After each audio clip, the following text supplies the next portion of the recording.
1,500 people that saw it.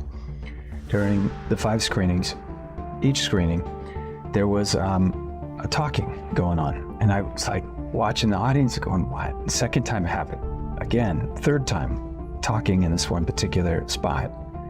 And I'm thinking, what, did we do something wrong or something? But so then one more time it happened. At the end, I was asking about the movie, and I asked them about that one particular part where everybody's talking, and they all cried out Epstein Island. And I went, oh, okay. Now I understand what we're up against. Wow. Epstein Island isn't the only island out there. Sound of Freedom is smashing it at the box office and is being attacked continually by the mainstream. We're shining a light on something they don't want shined on. Jim Caviezel made a film that Hollywood didn't want you to see. Not because it was bad, but because of what it revealed. Sound of Freedom, a movie about saving children, about exposing a network that operates in plain sight. And Hollywood tried to silence him. The film revealed the deep-rooted nature of trafficking in Hollywood. The cultural denial surrounding it calls for fearless activism to confront this evil and protect children. But now the question is why? Why did Hollywood not want this story to get out? What were they afraid of? Who did the film expose? And why did the industry turn on a movie about rescuing kids?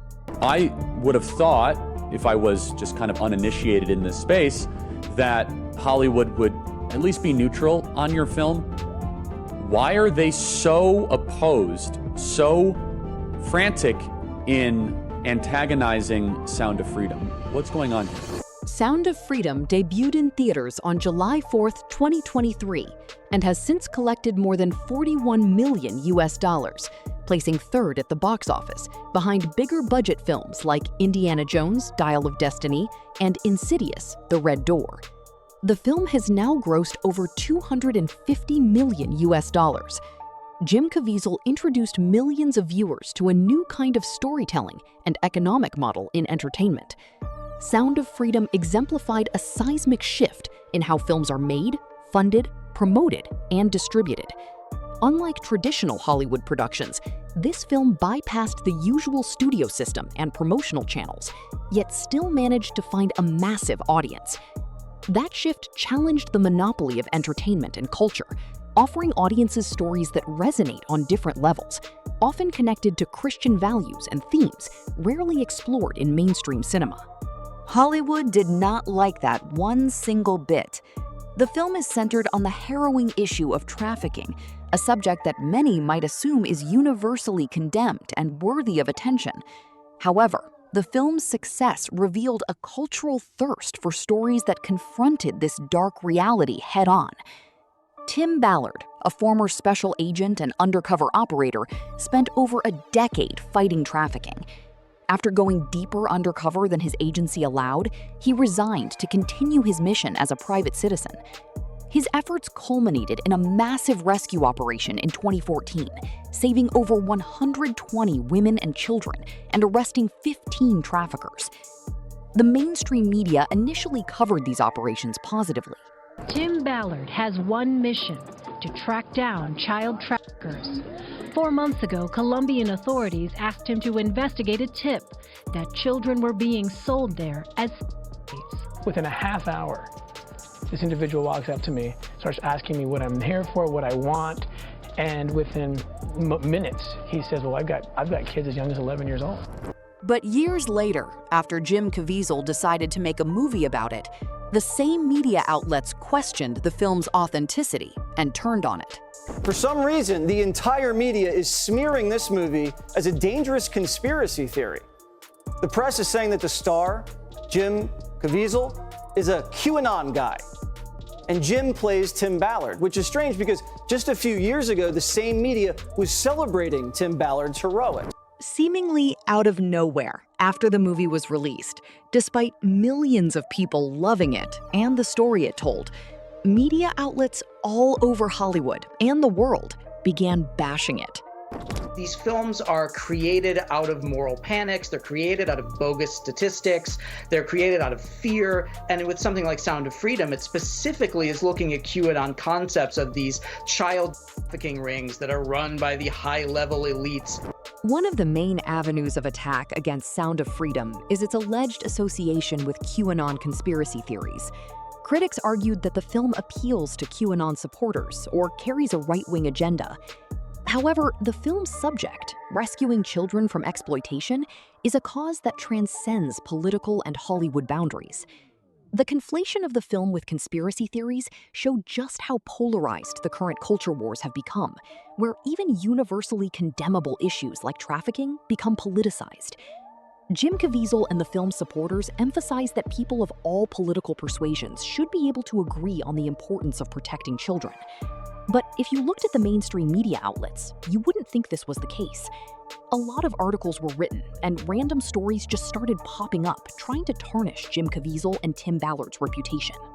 One such story was that Jim Caviezel was nothing but a has-been conspiracy theorist who couldn't make it in Hollywood, and that Tim Ballard often exaggerated his contributions. His organization, Operation Underground Railroad, was investigated in 2020 for allegedly using false claims about its successes to raise money. Though no charges were filed, Ballard reportedly left the organization recently. There were even anti-experts who argued that the film's portrayal of trafficking was misleading. Data from the Counter-Trafficking Data Collaborative was even brought up in the media, showing that 67% of trafficked children are aged 15 to 17, often involving family members. Many victims are marginalized individuals, including those struggling with addiction. They even brought so-called experts who said they worried that the film's stranger danger narrative, focusing on innocent and sympathetic victims, may hinder efforts to help less perfect victims who are trafficked by people close to them. But according to Jim Caviezel, this was all a tactic to silence the truth from getting out. Because if a lot of people said his story was nothing but lies, then after a while, people would dismiss it. The reason they're scared is that so many politicians, movie stars, and whoever else are afraid of their participation in this awful, vile business. Any media trying to smear this film is part of what Jim Caviezel has been working to stop. Anyone coming out against this film should be under immediate investigation. It's just the beginning of this whole thing. It's an 8-armed octopus. And if you take just traffic out, that arm will grow back. You have to take the head. And we're talking grooming. We're talking about pornography, because pornography procures more pedophiles. And Yes. then it's a non-stop cycle. So this is a culture. According to insiders, Hollywood didn't like Jim Caviezel talking about the one thing the dark side of Hollywood has been rumored to have been doing for years. But it seems that wasn't the only reason. The attacks on Sound of Freedom may also stem from its new money-making model.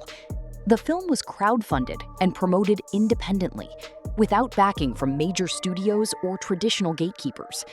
This approach threatens the established media powers that maintain a collective monopoly over entertainment content. Similar to how Joe Rogan faced opposition for his alternative views and independent platform, Sound of Freedom challenged the status quo by reaching audiences directly.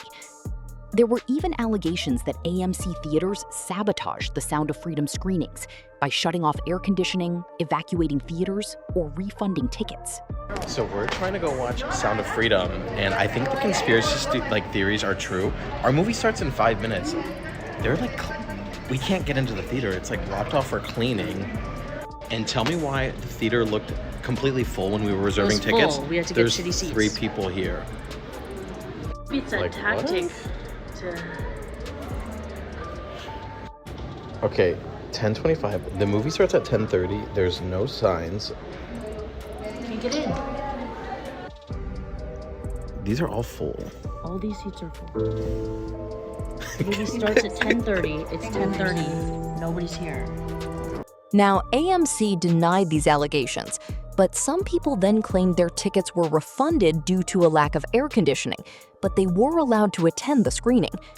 Heavyweight boxer David Nino Rodriguez shared his experience of the film's volume being turned down to nearly inaudible at an AMC screening, prompting others to share similar stories.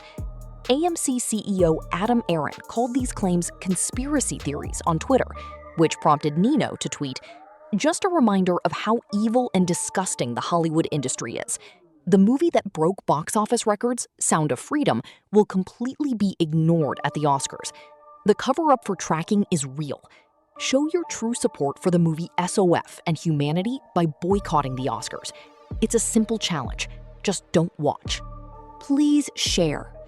The rise of conspiracy theories in recent years is partly a response to increasing censorship and a lack of trust in authorities.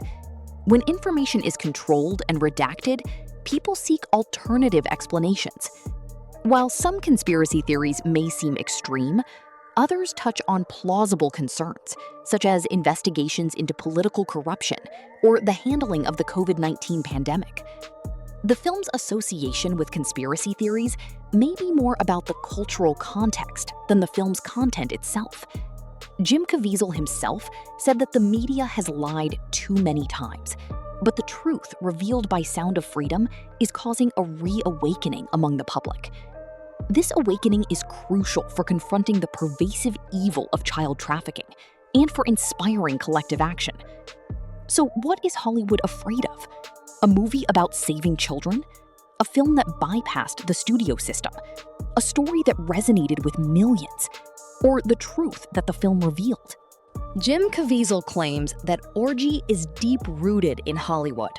Not just a few bad actors, a system. A system that profits from exploitation. A system that protects predators. A system that tries to silence those who expose it. The attacks on Sound of Freedom were not random.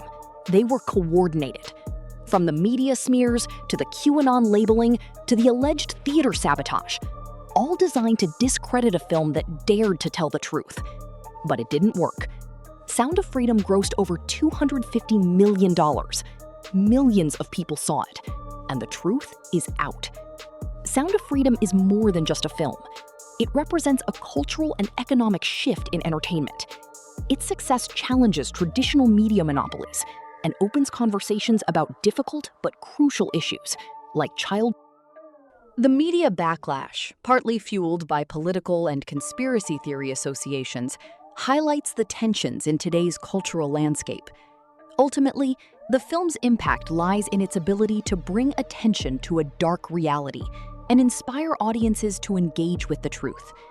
So why did Hollywood try so hard to silence this film? What were they protecting? Who didn't want this story told? And the most important question of all, how many children are still waiting to be saved? How many films like this will be attacked? How many whistleblowers will be silenced? Jim Caviezel risked his career to make this film. He knew Hollywood would come after him. He did it anyway. And now the truth is causing a reawakening. The question is, will you be part of it? Comment below with your thoughts. Do you think Hollywood tried to silence Sound of Freedom?